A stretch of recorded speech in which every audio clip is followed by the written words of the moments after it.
This is an aftermarket kit. Now, some of the Frontiers come with a like trailer light hookup already, but mine didn't, so I went ahead and picked up one of these things. Let me show you how nice this was to install. So it came in this bag right here, came with some zip ties, and it was all of this bracket right here, and it has a 4-way light set up right here. Let's see if I can do that one. 4-way right here, and I think that's a 7-pin light, or 6 maybe. The pin light right there. These are different ones. I don't need that one. I need this one more than anything. I carry a little small trailer a lot of times, and I wanted to do that. I installed this trailer hitch also, so I went ahead and picked up one of these, and let me show you how easy this was.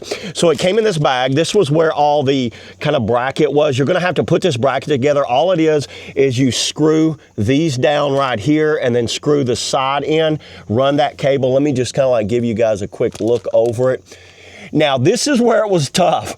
So I didn't know there's no access on the back side of this bumper kind of frame right here. You actually have to reach your finger in here and try to hold that bolt on there, hold the nut while you screw that on. So I got this one pretty easy, but you can see this side over here. Look at the distance from here to here. I just used a self-tapping number 12, and it's on there solid. That worked perfect. Now this has a bolt, a nut on the backside, which is pretty easy to hit on that. I get it. So if you get that one, get a self-tapping and tap into there, because I don't know how you can get up under there. Maybe you can with like some sort of technique, but I got annoyed trying to get it, so I just put a self-tapping in there. So this thing is on there super solid. I like the way it turned out. So mine actually had these little kind of stopper caps, I guess, just so water or whatever don't get up in there. Let me see if I can show you where mine plugged in. Look at how those are just plug and play. There is nothing really that you have to do with this. And I just zip tied it all down right there.